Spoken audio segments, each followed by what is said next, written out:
오늘도 반짝이는 당신, 안녕하세요. 오늘 반짝반짝 책방에서는 오랜만에 소설을 준비했는데요. 현진건의 비사감과 러브레터입니다. 현진건은 1900년 대구에서 태어나 1943년에 생을 마감했는데요. 대표작으로 운수 좋은 날과 빈처 등이 있고 한국 근대 단편 소설의 선구자로 꼽히는 분입니다. 오늘 함께 하실 비사감과 러브레터는 1925년 조선문단에 발표한 소설인데요. 현진건의 다른 작품이나 동시대의 다른 소설들, 그리고 일제강점기라는 암울한 시대상을 생각해 봤을 때 저 개인적으로는 상당히 파격적으로 와닿은 작품입니다. 비사감이라는 캐릭터는 마치 시트콤에나 나올 법한 굉장히 재미있는 인물이고요. 비사감을 향한 현진건의 묘사 또한 곰팡이가 스른 굴비 같다든지 머리꼬리가 뒤통수에 염소 똥만하게 붙었다든지 풋하고 웃음이 튀어나오게 하더라고요. 게다가 이 소설은 추리소설입니다. 과연 여학교에서 밤마다 들리는 귀신밖에 모를 것 같은 도깨비의 장난 같은 그 일, 어떻게 된 일일까요? 현진건의 비사감과 러브레터, 지금부터 함께 하시죠.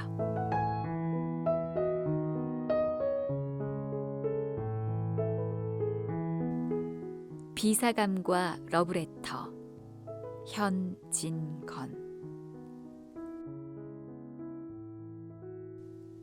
시 여학교에서 교원 겸 기숙사 사감 노릇을 하는 비여사라면 딱장대요, 독신주의자요, 찰진 야속꾼으로 유명하다.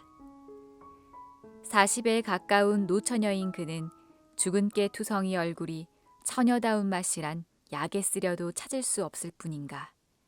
시들고 거칠고 마르고 누렇게 뜬 품이 곰팡스른 굴비를 생각나게 한다. 여러 겹 주름이 잡힌 헐렁 벗겨진 이마라든지 숱이 적어서 법대로 쪽지거나 틀어올리지를 못하고 엉성하게 그냥 빗어넘긴 머리꼬리가 뒤통수에 염소똥만하게 붙은 것이라든지 벌써 늙어가는 자취를 감출 길이 없었다. 뾰족한 입을 앙 다물고 돋보기 너머로 쌀쌀한 눈이 노릴 때엔 기숙생들이 오싹하고 몸서리를 치리만큼 그는 엄격하고 매서웠다. 이 비여사가 직업을 하다시피 싫어하고 미워하는 것은 소위 러브레터였다. 여학교 기숙사라면 을에 그런 편지가 많이 오는 것이지만 학교로도 유명하고 또 아름다운 여학생이 많은 탓인지 모르되 하루에도 몇 장씩 죽느니 사느니 하는 사랑 타령이 날아들어 왔었다. 기숙생에게 오는 사신을 일일이 검토하는 터이니까 그따위 편지도 물론 비여사의 손에 떨어진다. 달짝지근한 사연을 보는 족족 그는 더할 수 없이 흥분되어서 얼굴이 불그락 푸르락 편지 든 손이 발발 떨리도록 성을 낸다. 아무 까닭 없이 그런 편지를 받은 학생이야말로 큰 재변이었다. 하학하기가 무섭게 그 학생은 사감실로 불려간다. 분해서 못 견디겠다는 사람 모양으로 새근새근하며 방안을 왔다 갔다 하던 그는 들어오는 학생을 잡아먹을 듯이 노리면서 한 걸음 두 걸음 코가 맞닿을 만큼 바싹 다가들어서서 딱 마주선다. 웬 영문인지 알지 못하면서도 선생의 기색을 살피고 겁부터 집어먹은 학생은 한동안 어쩔 줄 모르다가 간신히 모기만한 소리로 "저를 부르셨어요?" 하고 묻는다. "그래, 불렀다. 왜?" 팍 무는 듯이 한마디 하고 나서 매우 못마땅한 것처럼 교의를 우당퉁당 당겨서 철썩 주저앉았다가 학생이 그저 서 있는 걸 보면 "장승이냐? 왜 앉지를 못해?" 하고 또 소리를 빽 지르는 법이었다. 스승과 제자는 조그마한 책상 하나를 세에 두고 마주 앉는다. 앉은 뒤에도 내 죄상을 내가 알지 하는 것처럼 아무 말 없이 눈살로 쏘기만 하다가 한참 만에야 그 편지를 끄집어내어 학생의 코앞에 동댕이를 치며 이거 누구한테 오는 거냐? 하고 문초를 시작한다. 앞장에 제 이름이 쓰였는지라 저한테 온 것이야요 하고 대답 안 할 수 없다. 그러면 발신인이 누구인 것을 재쳐 묻는다. 그런 편지의 항용으로 발신인의 성명이 똑똑치 않기 때문에 주저주저 하다가 자세히 알 수 없다고 내대일량이면 너한테 오는 것을 내가 모른단 말이냐? 고 불호령을 내린 뒤에 또 사연을 읽어보라 하여 무심한 학생이 나직나직하나마 꿀같은 구절을 입술에 올리면 비여사의 역정은 더욱 심해져서 어느 놈의 소위인 것을 기어이 알려한다.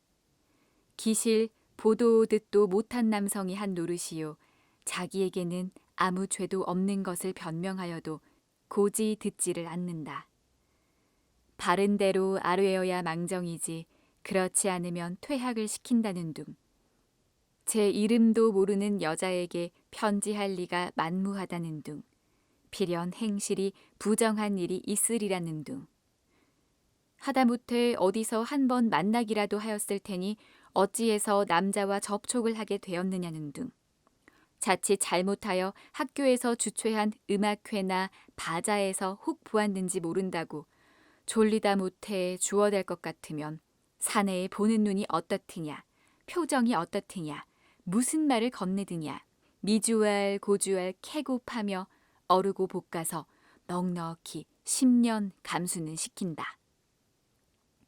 2시간이 넘도록 문초를 한 끝에는 사내란 믿지 못할 것, 우리 여성을 잡아먹으려는 마귀인 것, 연애가 자유이니 신성이니 하는 것도 모두 악마가 지어낸 소리인 것을 입에 침이 없이 열을 띄어서 한참 설법을 하다가 닦지도 않은 방바닥, 침대를 쓰기 때문에 방이라 해도 마룻바닥이다. 방바닥에 그대로 무릎을 꿇고 기도를 올린다.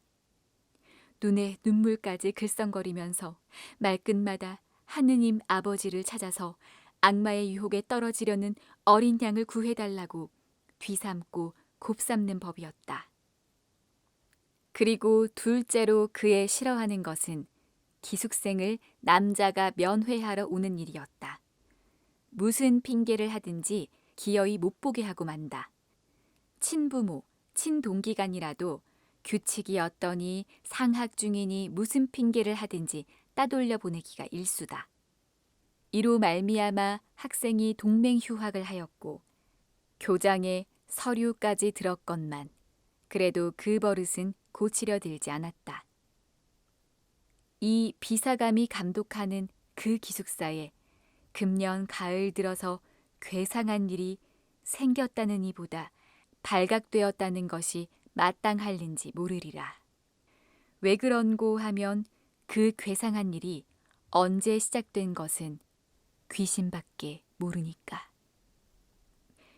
그것은 다른 일이 아니라 밤이 깊어서 새로 한 점이 되어 모든 기숙생들이 달고 고운한 잠에 떨어졌을 때 난데없는 깔깔대는 웃음과 속살속살하는 낱말이 새어 흐르는 일이었다. 하룻밤이 아니고 이틀밤이 아닌 다음에야 그런 소리가 잠귀 밝은 기숙생의 귀에 들리기도 하였지만 잠결이라 뒷동산에 구르는 마른 잎의 노래로나 달빛에 날개를 번뜩이며 울고 가는 기러기의 소리로나 흘려들었다. 그렇지 않으면 도깨비의 장난이나 아닌가 하여 무시무시한 찡이 들어서 동무를 깨웠다가 좀처럼 동무는 깨지 않고 제 생각이 너무나 어림없고 어이없음을 깨달으면 밤소리 멀리 들린다고 학교 이웃집에서 이야기를 하거나 또 딴 방에 자는 제 동무들의 잠꼬대로만 여겨서 스스로 안심하고 그대로 자버리기도 하였다. 그러나 이 수수께끼가 풀릴 때는 왔다. 이때 공교롭게 한 방에 자던 학생 셋이 한꺼번에 잠을 깨었다. 첫째 처녀가 소변을 보러 일어났다가 그 소리를 듣고 둘째 처녀와 셋째 처녀를 깨우고 만 것이다. 저 소리를 들어보아요. 아닌 밤중에 저게 무슨 소리야? 하고 첫째 처녀는 호동그레진 눈에 무서워하는 빛을 띈다. 어젯밤에 나도 저 소리에 놀랬었어. 도깨비가 났단 말인가? 하고 둘째 처녀도 잠 오는 눈을 비비며 수상해한다. 그 중에 제일 나이 많을 뿐더러 많았자 18밖에 아니 되지만 장난 잘 치고 짓궂은 짓 잘하기로 유명한 셋째 처녀는 동무말을 못 믿겠다는 듯이 이윽고 귀를 기울이다가 나는 수상한걸? 나도 언젠가 한번 들어본 법도 하구먼.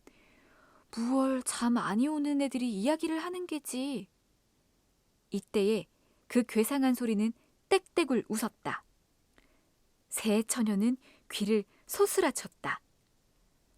적적한 밤 가운데 다른 파동 없는 공기는 그 수상한 말마디를 곁에서나 나는 듯이 또렷또렷이 전해주었다. 오, 태훈 씨, 그러면 자기 좋을까요? 간드러진 여자의 목소리다. 경숙 씨가 좋으시다면 내야 얼마나 기쁘겠습니까?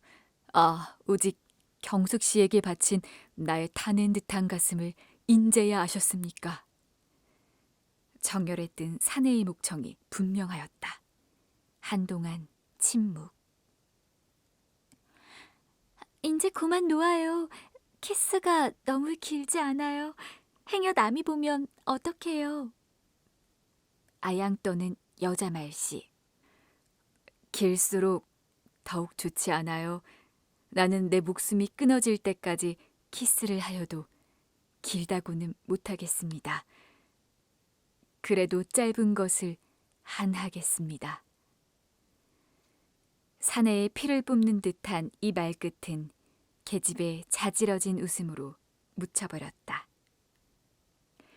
그것은 묻지 않아도 사랑에 겨운 남녀의 허물어진 수작이다. 감금이 지독한 이 기숙사에 이런 일이 생길 줄이야. 새 처녀는 얼굴을 마주 보았다. 그들의 얼굴은 놀랍고 무서운 빛이 없지 않았으되 점점 호기심에 번쩍이기 시작하였다. 그들의 머릿속에는 한결같이 로맨틱한 생각이 떠올랐다.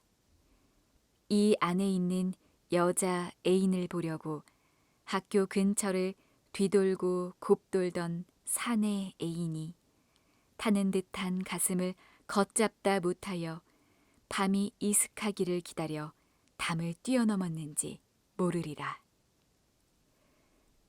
모든 불이 다 꺼지고 오직 밝은 달빛이 은가루처럼 서리인 창문이 소리 없이 열리며 여자 애인이 흰 수건을 흔들어 사내 애인을 부른지도 모르리라.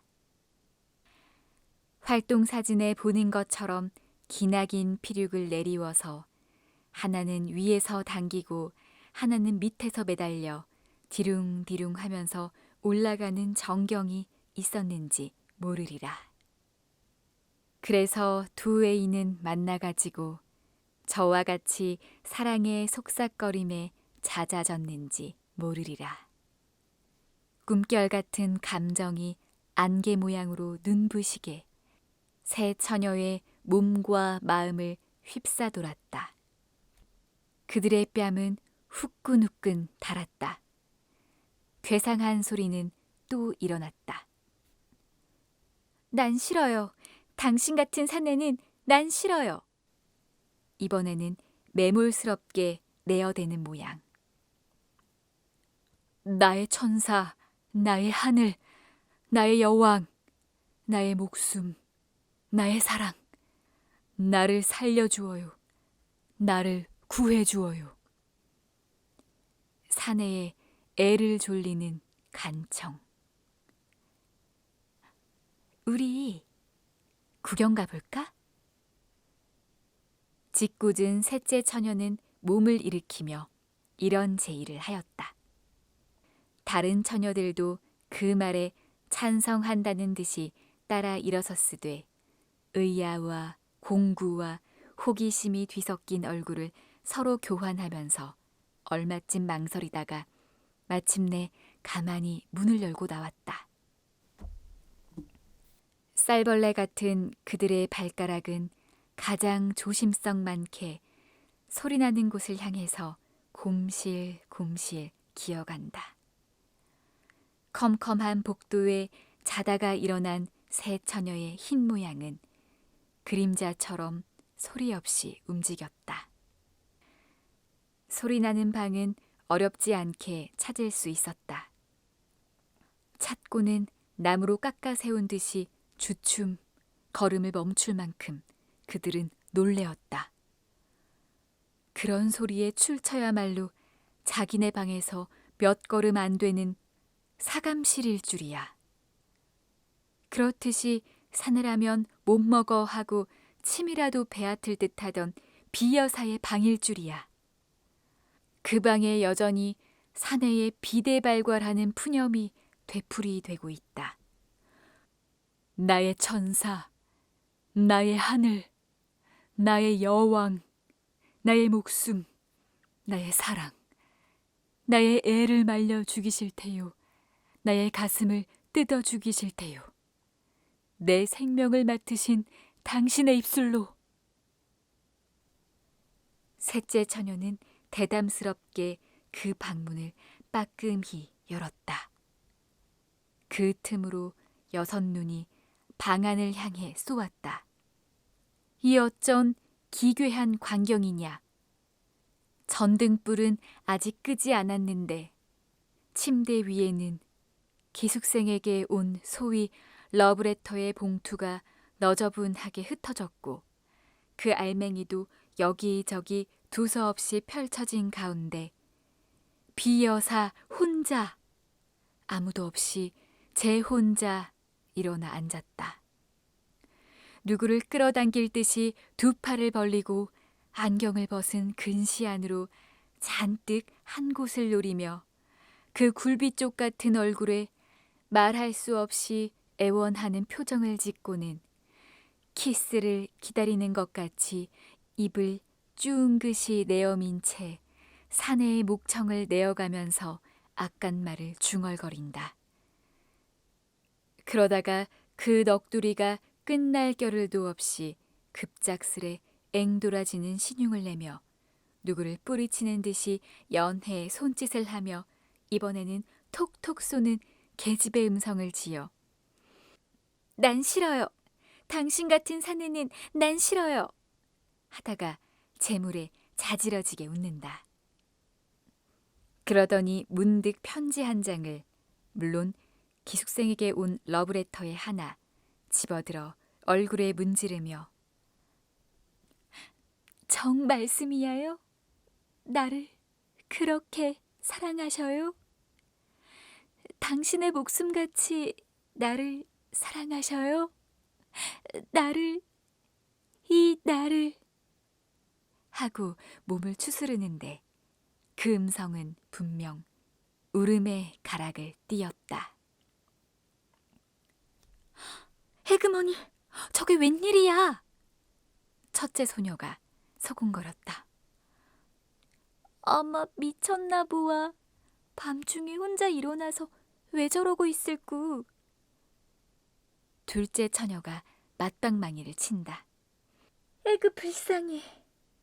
하고 셋째 처녀는 손으로 괜 때 모르는 눈물을 씻었다.